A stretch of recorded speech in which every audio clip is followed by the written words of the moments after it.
Tonight at 10, the White House tries to limit the damage after one of the president's senior advisors is forced to resign. There was a breakdown of trust following Michael Flynn's misleading account of contacts with Russian officials before Mr. Trump came to power. The issue, plain and simple, came down to a matter of trust, and once that occurred, it was over. Mr. Flynn was said to have conducted unlawful talks with Russian diplomats, and senior Republicans backed the decision for him to be replaced. I think the president made the right decision to ask for his resignation. You cannot have a national security advisor misleading the vice president and others. We'll be asking what the resignation tells us about the workings of the Trump White House. Also tonight, the half-brother of the North Korean leader Kim Jong-un is reported to have been killed in a poison attack in Malaysia.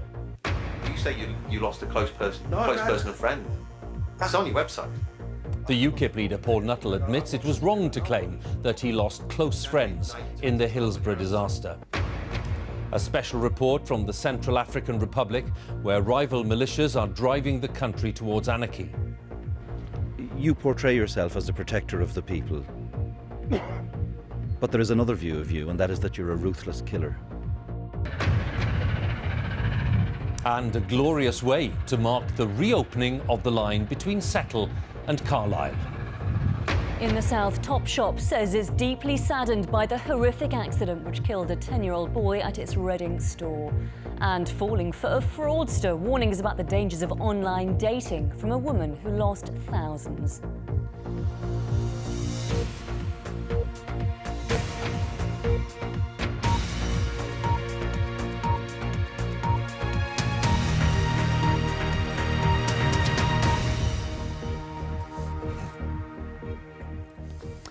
Good evening. The White House has rejected suggestions that Donald Trump's presidency is in turmoil following the resignation of his national security advisor, Michael Flynn. Mr. Trump's spokesman said that the level of trust between the two men had been damaged, making Mr. Flynn's position unsustainable. Mike Flynn had admitted misleading colleagues over his contact with Russian diplomats before Mr. Trump took office. But the White House is now facing further questions about the extent of its knowledge of Mr. Flynn's activity. Our North America editor, John Sopel, is at the White House tonight with the latest. Hugh, there's always that question, did he jump or was he pushed? Overnight, this morning, all the stress was on that Mr. Flynn had mulled it over, reflected, thought it was probably best for the administration if he left. That all changed this lunchtime when the former three-star general was unceremoniously thrown under the bus by the administration. They were oh so close, politically inseparable. But after just 3 weeks as National Security Advisor, Michael Flynn has gone in a stunning fall from grace after a day of chaos and confusion at the White House. The camera-loving president suddenly becoming camera-shy when asked about his future. Do you have full confidence in him? But today the president's spokesman came out all guns blazing. The former close friend had lost the president's trust. We got to a point not based on a legal issue, but based on a trust issue, where the level of trust between the president and General Flynn had eroded to the point where he felt he had to make a change. The president was very concerned that General Flynn had misled the vice president and others.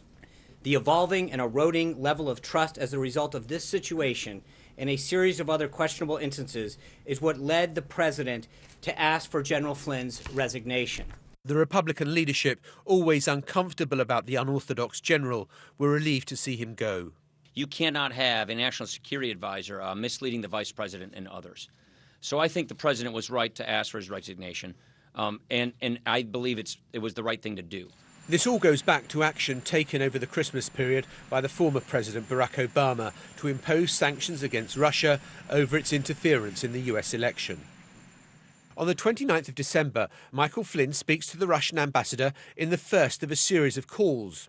On the 15th of January, Vice President Mike Pence denies that sanctions were discussed. What I can confirm, having spoken to him about it, is that those conversations that happened to occur around the time that the United States took action to expel diplomats had nothing whatsoever to do with those sanctions.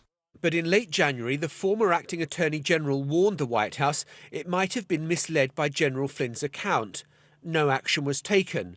But then on the 9th of February, the Washington Post revealed that Flynn did discuss sanctions, and it was then that pressure grew.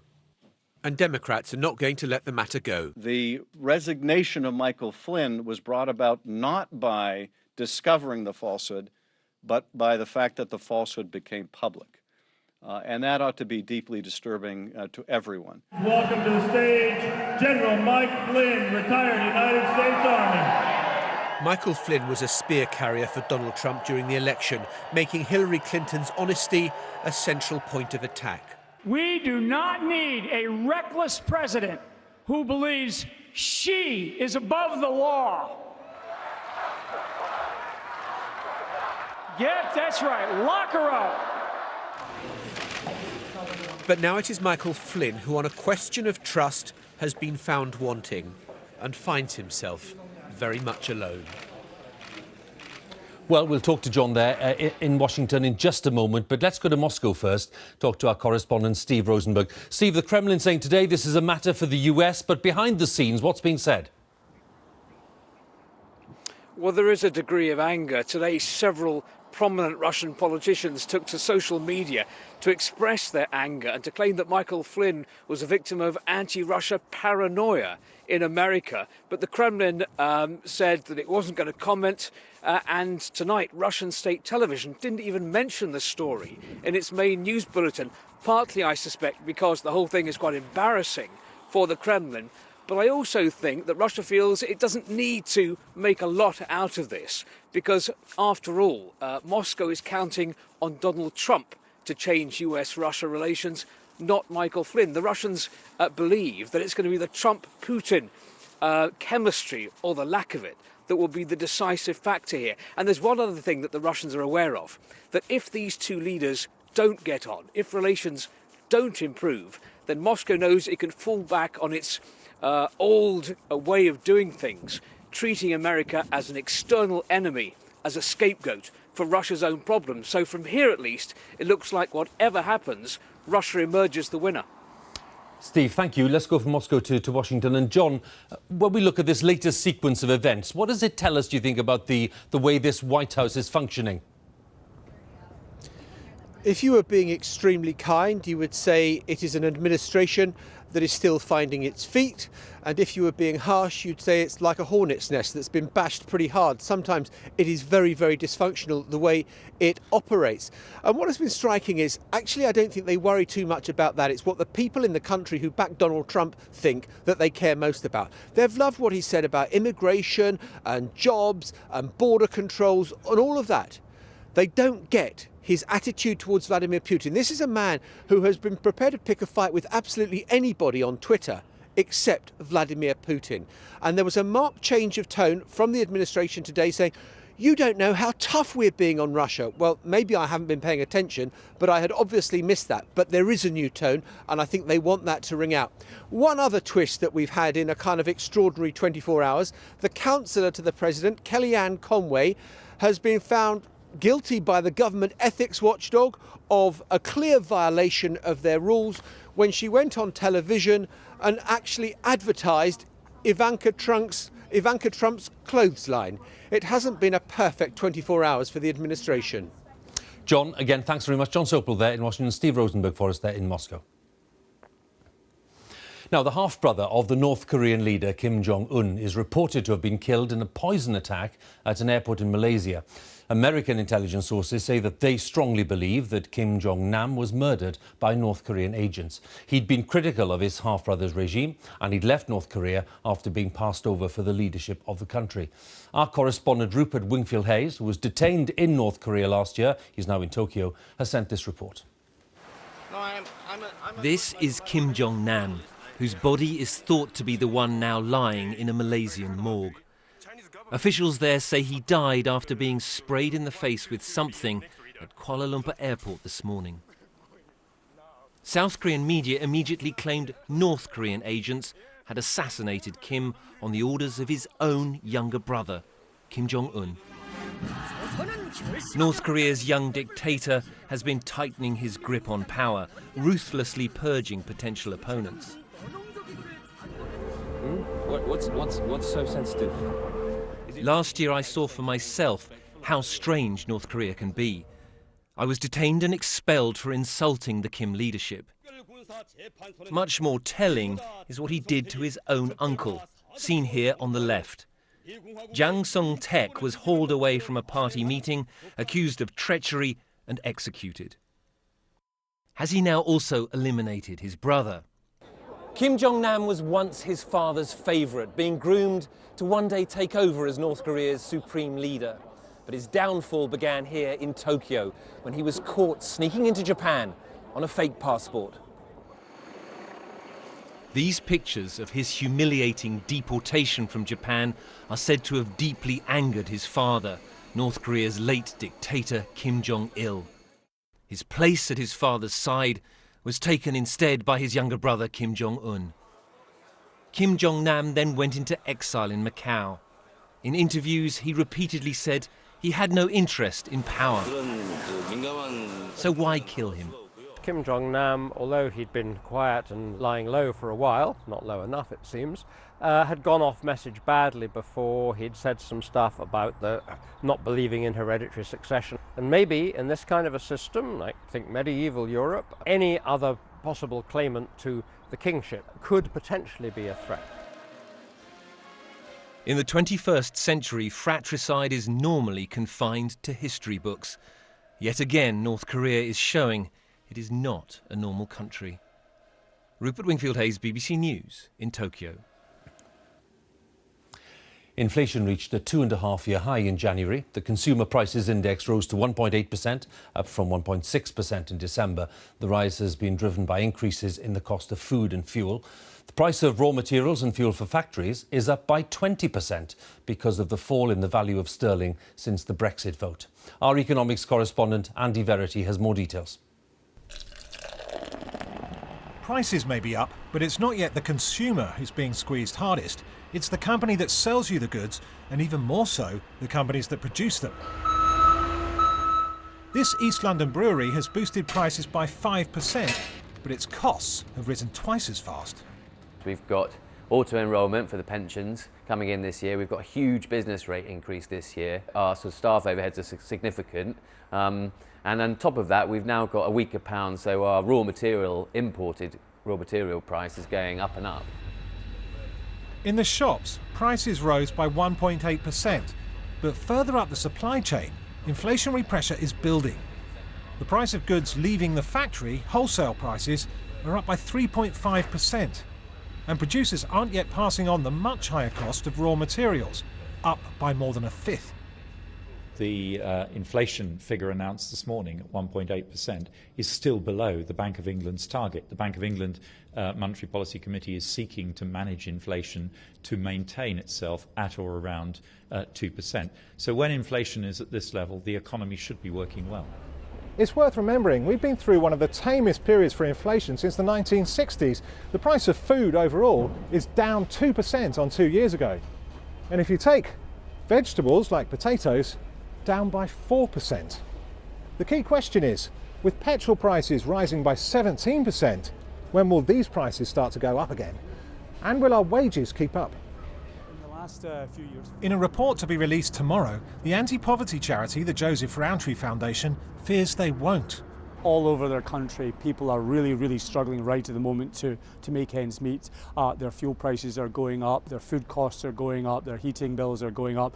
And if we see this increase in inflation keep going, we predict that we could see cost rises of nearly 10%.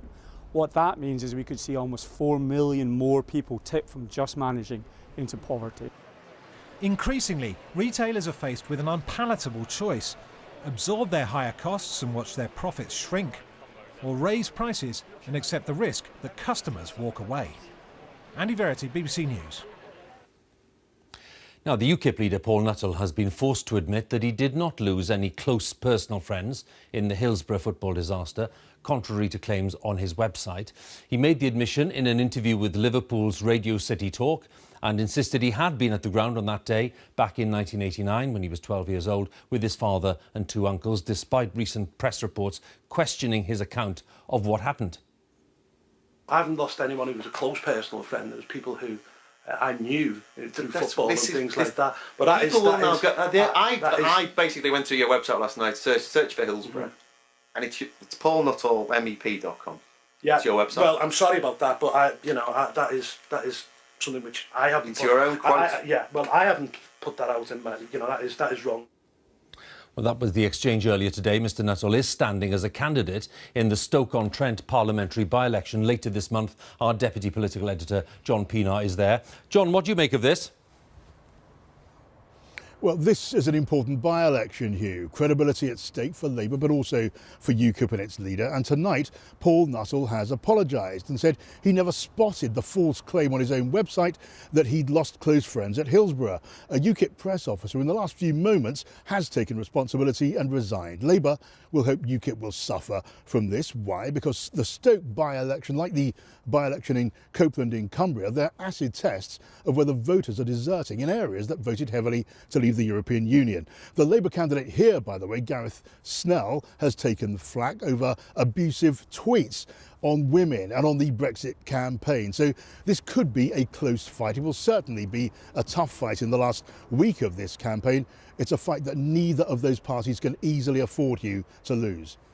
John, many thanks again. John Pienaar there with the latest in Stoke-on-Trent. And just to remind you, the parliamentary by-election in Stoke-on-Trent takes place on the 23rd of February.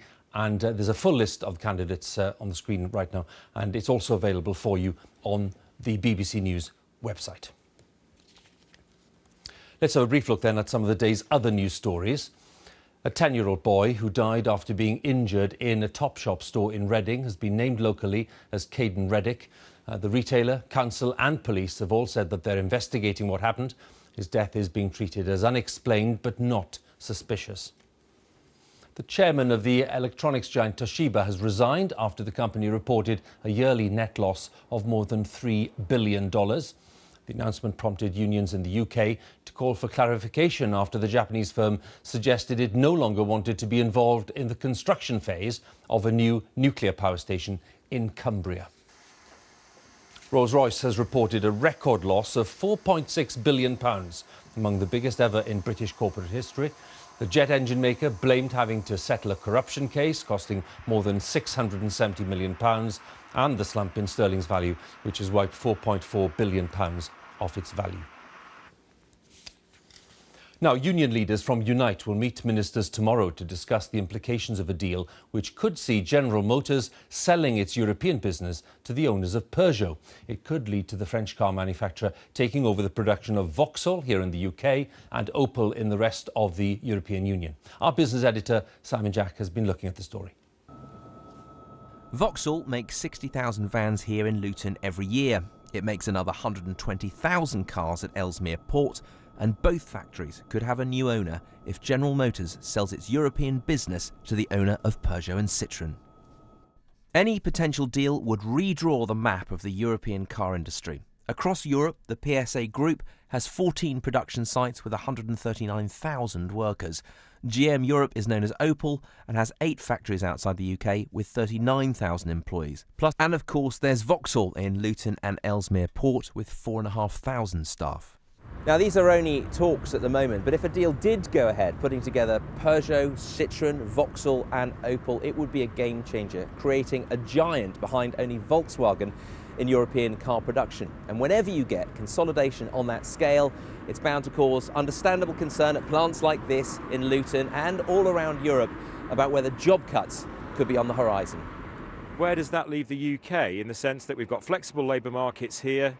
General Motors has already indicated that it faces a financial headwind from Brexit. I think there's going to be some vulnerability for the UK plants if this deal goes ahead. I might want to do that again. The French government owns 14% of PSA, as does the Peugeot family, so the boardroom of a new company would have a very French feel, something not lost on union bosses here. The French government own a significant chunk of Peugeot. They've already come out and said they welcome the prospect of Peugeot buying Vauxhall Opel, and we want to make certain that our government is not sitting on the sidelines, because you can bet your life that the French government will be defending French jobs. Tonight, the BBC understands that the Business Secretary, Greg Clark, has called a meeting with Len McCluskey for tomorrow morning to discuss potential implications for UK workers. There are a lot of moving parts in this negotiation, but these two manufacturers have collaborated before, and together they hope to assemble a European car giant. Simon Jack, BBC News. Now, the United Nations says it is willing to use additional force against militia in the Central African Republic to prevent the country descending into anarchy. Thousands of UN peacekeepers were sent to the country amid fears of genocide when rival Christian and Muslim militias began fighting more than 3 years ago. In the town of Bambari, where thousands of civilians are sheltering, the UN had to intervene when an armed convoy tried to enter the town. Our special correspondent Fergal Keane has been there. His report does contain some distressing images. Out in the countryside, the UN has already fired the first shots to ward off an assault on Bambari. But the town itself is divided between rival militias. Muslims live in the centre of town, the Christians on the other bank. Civilians protected by soldiers of the United Nations. 23 years after I watched the UN fail to stop a genocide in Rwanda, I've come to Bambari, where the Blue Helmets tried to avert tragedy in Central Africa.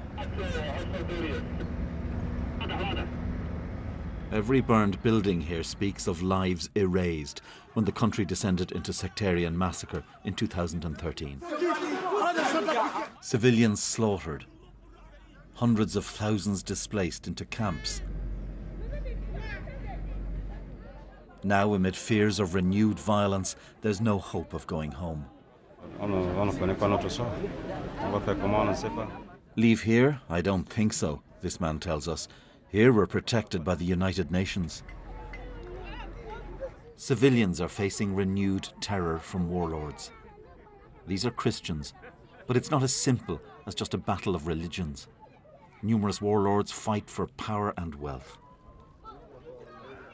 Veronique's husband was murdered, leaving her to care for 5 children. Madeline lost her husband and 3 of her 5 children. They were killing people. They killed 2 on a motorcycle. They were going from killing to killing. It created a panic. Some people even lost their children as they were running. One name kept cropping up here, a Muslim warlord they blame for the most recent attacks. What about Ali Daras? His name creates fear and terror. Even now, here, when he sent his men to Bakala, all the people ran away. It wasn't hard to find Ali Darassa. He and his bodyguards lived directly opposite the UN HQ. Guns are supposed to be banned here. But try telling that to these men. The UN is unwilling so far to provoke a conflict over this. The fighters are Muslims from the Pul ethnic minority, whom Ali Darassa claims to protect. You portray yourself as a protector of the people. But there is another view of you, and that is that you're a ruthless killer. All is clear. Everything that happens is reported by people. If I was a ruthless killer, people could not live peacefully near me. The UN escorted us back across town to meet Ali Darassa's enemy, the leader of a Christian militia also accused of atrocities. Meet General Gaitan and his deputy, who calls himself General Tarzan. The fighters hid their guns while we were there, but General Gaitan was blunt about his own role. Are you a warlord? Yes. I have thousands of men, ready to protect the population. The self-styled protectors thrive because the central government is weak. There are too few peacekeepers, and troops are of mixed quality. It's a familiar story of peacekeeping in the modern age. But tensions around Bambari are now so dangerous, the UN mission's top officials are flying in. Diane Corner is a veteran British diplomat, now trying to ensure this country doesn't slide into chaos again. The warlords are summoned. First, Ali Darassa. And then Gaitan, who waits in a room next door for his enemy to leave. In this prefabricated office, the international community struggles to make peace. Diane Corner tells them the UN is willing to fight. I'm giving very clear messages that we are going to do everything to prevent a battle in Bambari, that we are reinforcing our positions, that the UN is impartial, we're not taking sides with either one group or the other, and that we expect them to respect the civilian population.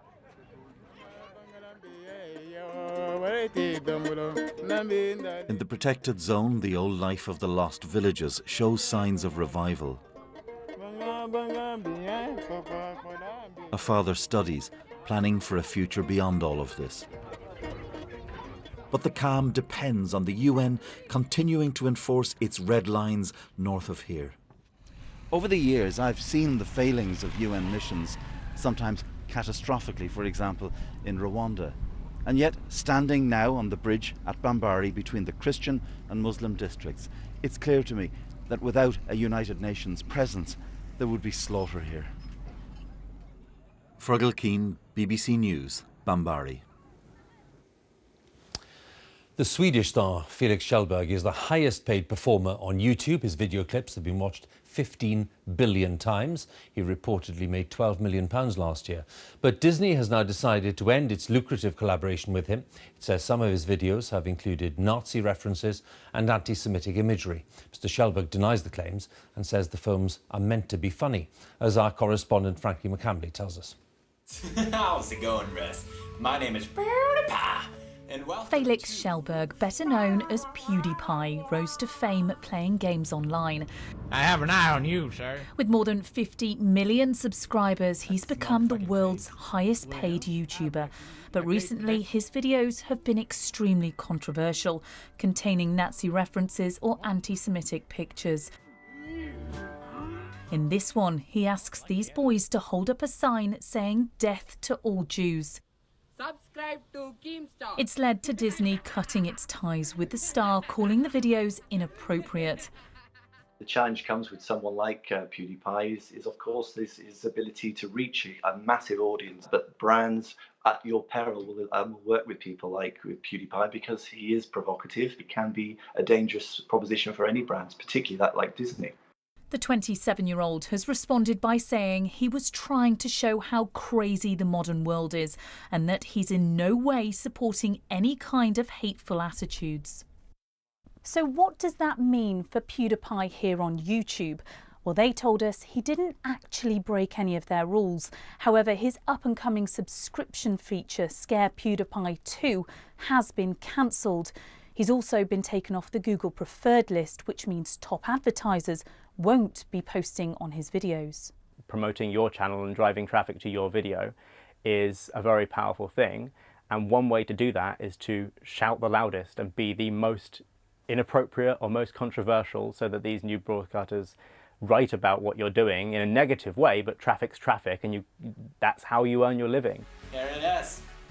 And with more people heading online to do just that, it's yet to be seen whether a YouTuber like PewDiePie can remain controversial and still appeal to the masses. Frankie McCamley, BBC News. Now, for the first time in England in half a century, a steam train has been used as part of a mainline timetable. The Tornado is pulling 12 services on the Settle to Carlisle line over 3 consecutive days. It's part of the celebrations to mark the reopening of the line following the landslides of a year ago. Our correspondent Danny Savage was there to see the new service. On the Settle to Carlisle line today, the sights and sounds of yesteryear returned. It's a long time since the mid-morning service from Skipton attracted this sort of attention. Which coach are you in? Oh, B. I want the back. But then this was the first timetabled steam train in England for nearly half a century. Tickets are passes here, please. Standard fares and discounts applied. You'd normally pay a hefty premium for a steam trip, but not here, not this week. Oh, it's great. I thought fetch my wife for Valentine's Day, so it was cheaper than a bunch of roses. So what do you make of the Valentine's present? Yeah, really good one. Liking it, enjoying it, so thank you. On the footplate, the crew were working hard. Tons of coal were shovelled as the train went back and forth between Skipton and Appleby. And this isn't just about a trip on a steam train. For lots of people, it's a ride through the Yorkshire Dales countryside as well, and crossing the Ribblehead Viaduct. Talking to some customers on the train that have travelled from Essex, Norfolk, just for the whole sort of romance of this. And I think, Valentine's Day, the Settle and Carlisle Railway on a steam train, I mean, how better does it get? So could we see more timetabled steam trains after today's public response? It's something we could do once a year, maybe twice a year. It would fit in Cornwall, in Anglia, in Scotland. So yeah, we could take it around the country. This may be the start of something special on Britain's railways, 49 years after mainline steam officially ended. Danny Savage, BBC News, Cumbria. A great sight. OK, a reminder that Newsnight is coming up on BBC Two. Here's Evan. Tonight, we look at North Korea and ask if, with the apparent murder in Malaysia, is it a nuclear regime out of control and a danger to the whole world? The former British ambassador there will be with us. Join me now on BBC Two. That's Newsnight with Evan here on BBC One. It's time for the news where you are. Have a good night.